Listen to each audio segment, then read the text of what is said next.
नवाबों के शहर में नवाबों की टीम को अगर नवाबी फेल होते हुए नजर आए तो शायद नवाबी खलती है। हाँ, वही हुआ लखनऊ सुपर जायंट्स के। जो बची खची उम्मीदें थी उन्होंने आज हैदराबाद वालों ने वो भी उम्मीदों पर पानी फेर दिया। मतलब जिस तरह संजीव गोयनका जिस तरह से ना तो टीम दिख रही थी ना तो कोच दिख रहे थे, बस उन्हें टीम के कप्तान दिख रहे थे। मतलब संजीव गोयनका जिस तरह से आईपीएल का अंत होते चला जा रहा है, लेकिन भाई साहब पंत का प्रश्न नहीं भूल पाएंगे पूरा सीजन। एक समय हर मैच में उम्मीद संजीव गोयनका लगाते हैं पंत जी से, लेकिन पंत ऐसा प्रश्न करते हैं कि मानो उनका हर मैच अंत की तरफ हो। देखने वाली बात है कि जिस तरह से हाँ नवाबों गिरी न फेल होए, भले जिस तरह से मैच हेल फेल में हो जाए।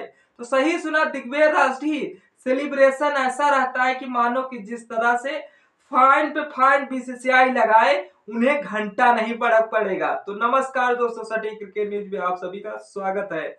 हाँ सही सुना, जो अभी तक प्ले ऑफ की रेस में लखनऊ सुपर जायंट्स बची खुची जो उम्मीदें थी उन उम्मीदों पर खरी नहीं उतर पाई। कम से कम जिस तरह से एक लड़ने वाला स्कोर तो दिया था सनराइजर हैदराबाद के सामने, लेकिन हैदराबाद की टीम मत ट्रेविस टुल्ला नहीं है, लेकिन उनके भाई अभिषेक शर्मा ईशान किसान हेनरी क्लासेन है, जो शायद क्लासिक पारी खेलकर इस मैच को अंत कर दिया है।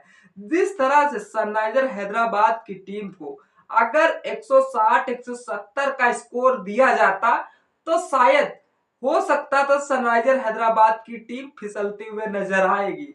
अगर 200 का पहाड़ आप पढ़ोगे तो अच्छी बॉलिंग करोगे तभी इनसे पार पा पाओगे, क्योंकि जिस तरह से सुपर जायंट्स ने 205 रन वो भी सनराइजर हैदराबाद को दिया था। Already Lucknow super giants 7 wicket खो चुकी थी जिस तरह से 20 ओवर में, जिसमें से आज मिचेल मार्श के बल्ले से बेहतरीन रन आए, एडन मार्कन के बल्ले से बेहतरीन रन आए, निकलेस पूरन के बल्ले से बेहतरीन रन आए। लेकिन जिनसे उम्मीद थी और लखनऊ सुपर जायंट्स के मालिक की उम्मीद थी, वो उम्मीद पर खरे नहीं उतर पा रहे हैं। क्या एक बार फिर अपने कप्तान को संजीव गोयनका चेंज करना चाह रहे हैं? देखने वाली बात है कि जिस तरह से सीजन के अंत तो हो आया, लेकिन पंत के बल्ले से वो रन नहीं बना पा रहे हैं। देखने वाली बात है मिचेल मार्श, जो शायद इनका सीजन भले बीच मैचों में गड़बड़ाता रहा, लेकिन शुरुआत स्टार्टिंग रही, लास्ट में भी वो करिश्मा कर बैठे हैं सनराइजर हैदराबाद की टीम के आगे, क्योंकि 39 गेंदों में 65 रन ठोकती है। दूसरी तरफ एडन मार्कन 38 गेंदों में 61 रन बना दिए। जिस तरह से निकलेस पूरन अगर रन आउट ना होते तो निकलेस पूरन का भी शतक आज अर्धशतक हो जाता, क्योंकि 26 गेंदों में 45 ऑलरेडी बंदा ठोक चुका था, लेकिन अब्दुल समद ने उन्हें रन आउट करा दिया। देखने वाली बात है कि जिस तरह से आज हैदराबाद के बॉलरों ने चमत्कार दिखाया और जिस तरह से, लेकिन उस चमत्कार के आगे जिस तरह से ओपनर पार्टनरशिप पनप रही थी एडन मार्कन मिचेल मार्श के बीच में, तो ऐसा लग रहा था कम से कम 250 का स्कोर आज सुपर जायंट्स देगी। क्योंकि जिस तरह से इन्हें अगर सारे मैच भी जीत जाती लखनऊ सुपर जायंट्स तो भी शायद प्ले ऑफ की रेस में इन नहीं होने वाली थी, मतलब अंदर नहीं होने वाली थी। और जिस तरह से दूसरों टीमों पर भी तब पर भी निर्भर रहना पड़ता है, लेकिन जिस तरह से लखनऊ सुपर जायंट्स के कप्तान ने पहले ही सोच लिया है, थोड़ी बहुत जो उम्मीदें उन उम्मीदों पर शायद यहीं से हटा दो कि जो फैंस आशाएं लगाए हों उनको निराशाओं में बदल दिया जाए, तो यही कारगर साबित होगा। देखने वाली बात है कि जिस तरह से आज ईशान मलिंगा ने 4 ओवर फेंके 28 रन दिए, 2 विकेट चटका के दिए अपने टीम के लिए, जिसमें से नीतीश कुमार रेड्डी 2 ओवर में 28 रन दिए, 1 विकेट चटका के दिए। हर्ष दुबे ने 4 ओवर फेंके 44 रन दिए, 1 विकेट चटका के दिए। तो लखनऊ सुपर जायंट्स की इन गेंदबाजों और जिस तरह से बल्लेबाजों की मदद से सनराइजर हैदराबाद की टीम को 205 रनों का टारगेट दे पाई। लेकिन जिस तरह से आज रवि बिश्नोई की बालों में बैक टू बैक 4 चौके लगते हैं, सनराइजर हैदराबाद का फैंस सेलिब्रेशन दिग्वेश राठी वाला कर रहे थे। अब यही दिग्वेश राठी से भाई साहब रहा नहीं गया, कहा रुको, कि जिस तरह से हम तुम्हें बताते हैं सेलिब्रेशन, असली सेलिब्रेशन कैसे होता है, वैसे उसके बावजूद रवि बिश्नोई के बाद 7वां ओवर करा रहे थे। 8वां ओवर जैसे ही कप्तान ने उन्हें दिग्वेश राठी को दिया, और दिग्वेश राठी जिस तरह से अभिषेक शर्मा तो उनकी गेंद पर back to back Ravi Bishnoi के चौके मार रहे थे, लेकिन फिर जिस तरह से दिग्वेश राठी की गेंद में जिस तरह से अभिषेक शर्मा का विकेट होता है, और उस विकेट से दिग्वेश राठी को बीसीसीआई से क्या फाइन ही तो लेगी, लेकिन हमारा जो बुक सेलिब्रेशन है वो घंटा नहीं रुकेगा। और बुक सेलिब्रेशन करते ही अभिषेक शर्मा डायरेक्ट उनसे भिड़ गए। ये तो कहो अंपायर बीच में मौजूद थे, उन अंपायरों ने इस बहस को तो अंतिम तंत्रकाल तक पहुंचा दिया, लेकिन दिग्वेश राठी भी बता दिया कि हमारा टीम भले प्ले ऑफ में न जाए, उससे हमें घंटा नहीं फर्क पड़ता, लेकिन हमारा सेलिब्रेशन ऐसा ही बरकरार रहेगा। हाँ, दिग्वेश राठी का जलवा गुरु अलग ही है। हाँ, इस तरह से बात करने वाले हैं आज लखनऊ सुपर जायंट्स, जो आईपीएल प्ले ऑफ में रेस से तो बाहर हो गई है, क्योंकि हैदराबाद ने जो प्ले ऑफ की रेस से पहले ही बाहर बैठी है, वह 6 विकेट से लखनऊ सुपर जायंट्स को हरा दिया।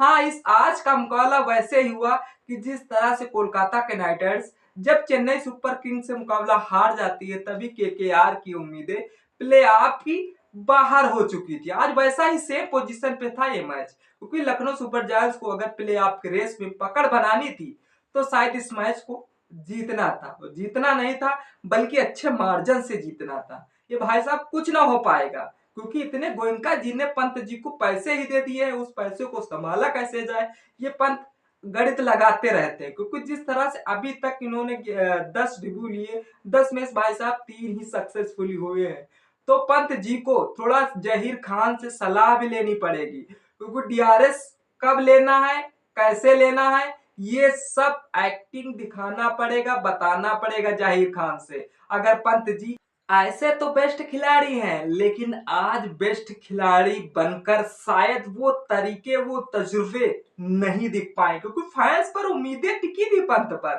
पंत का बल्ला क्यों खामोश है? चेन्नई के खिलाफ इनके बल्ले से जिस तरह से अर्धशतक आया था, उसके बावजूद भाई साहब कभी सिंगल डिजिट पे, कभी डबल डिजिट पे ऐसे ही आउट होकर पवेलियन में मस्ती करते हुए नजर आते हैं। लेकिन देखने वाली बात है कि जिस तरह से आज सनराइजर हैदराबाद के बल्लेबाजों ने वो चमत्कार दिखाया है, अगर पहले ही मैचों में ऐसा चमत्कार करते, जो शायद आज प्ले रेस से शायद सनराइजर हैदराबाद की टीम बाहर हुई है, वो शायद नहीं हो पाती, क्योंकि 61वें मैच में वो जबरदस्त सेलिब्रेशन रहा है, चाहे अभिषेक शर्मा के बल्ले से हो, चाहे ईशान किशन के बल्ले से हो। क्योंकि जिस तरह से सनराइजर हैदराबाद के बल्लेबाजों ने 206 रन का टारगेट चेस ऐसे किया कि कान्हा स्टेडियम में शायद लखनऊ की नवाबी तो फेल की ही की है, और उसके बावजूद हैदराबाद ने इकाना में टॉस जीतकर पहले गेंदबाजी चुनने का मौका लेती, उसके बावजूद पॉइंट्स का मिस। हाँ, देखने वाली बात है कि जिस तरह से 20 ओवर में 6 विकेट खोकर 205 रन बनाए हैं, जिसमें से opener Mitchell Marsh 65 run, Aiden Markram 61 run, 50 लगाई निकलस पूरन ने 45 रन, ईशान मलिंगा ने 2 विकेट चटका के शायद कोहराम मचा दिया था। लेकिन देखने वाली बात है, जिस तरह से आज अभिषेक शर्मा ने 20 गेंदों में 59 रन मार दिए, उसमें से जिस तरह से 295 रनों के स्ट्राइक रेट से खेले हुए हैं अभिषेक शर्मा। हाँ, अभिषेक शर्मा का भले जिस तरह से एक समय बल्ला ऑरेंज आर्मी की जब पर्ची लेकर आए तो उसमें मैच में बेस्ट प्रदर्शन कर रहे थे, लेकिन आज उनका बल्ला बोला है, लेकिन जिसमें से 18 गेंद पर अपनी 50 पूरी कर ली थी, जिसमें 4 छक्के लगाए थे। देखने वाली बात है कि जिस तरह से 20 ओवर में उन्होंने 20 गेंदों में 59 रन बनाए हैं, ये कमाल का रन बनाने का स्टाइल है जो कि अभिषेक शर्मा के बल्ले का है। जिसमें से पावर प्ले में लखनऊ सुपर जायंट्स ने 6 ओवर पे जिस तरह से 69 रन बनाए थे, एक विकेट नहीं खो पाई थी लखनऊ सुपर जायंट्स। तो एक समय ऐसा आया कि लखनऊ सुपर जायंट्स 200 रन बनाने पर, पहुंचने पर ऐसा लाले पड़ रहे थे। जिस तरह से आज देखने वाली बात है कि आकाशदीप के बल्ले से वो 6 देखने का जज्बा फैंस के अंदर कूट कूट कर भरा है, क्योंकि एक हमारी लखनऊ सुपर जायंट्स की टीम भले प्लेऑफ की रेस से 2025 में बाहर हो गई, लेकिन आकाशदीप ने जब सिक्स लगाया तो शायद हमारे अंदर भी जज्बा जग गया था कि हमारी टीम पर ऐसे ऐसे बॉलर भी हैं जो शायद बाउंड्री लगा सकते हैं बिल्कुल अच्छी तरीके से। हाँ, ये दोनों टीमें वैसे भी हो गई, अगर सनराइजर हैदराबाद की टीम जीत भी गई तो उससे कुछ भी फायदा नहीं हुआ है, और लखनऊ सुपर जायंट्स हार गई उससे बहुत ही भारी नुकसान हो गया, क्योंकि अगर नवाबों के शहर में अगर कोई नवाबी दिखाए वो शायद नवाबों को खलता है। हाँ बिल्कुल खलेगा, क्योंकि आज सनराइजर हैदराबाद ने उन्हें खलवा दिया है बिल्कुल अच्छी तरीके से। लेकिन आपको क्या लगता है अभिषेक शर्मा और दिग्विजय राठी की बहस में किसकी बड़ी गलती है? कमेंट सेक्शन खुला है, कमेंट जरूर करें। वीडियो अच्छी लगी लाइक शेयर कमेंट करना ना भूलें। तब तक इस वीडियो का मजा लीजिए, फिर मिलते किसी नेक्स्ट वीडियो के साथ। तब तक के लिए जय हिंद जय भारत।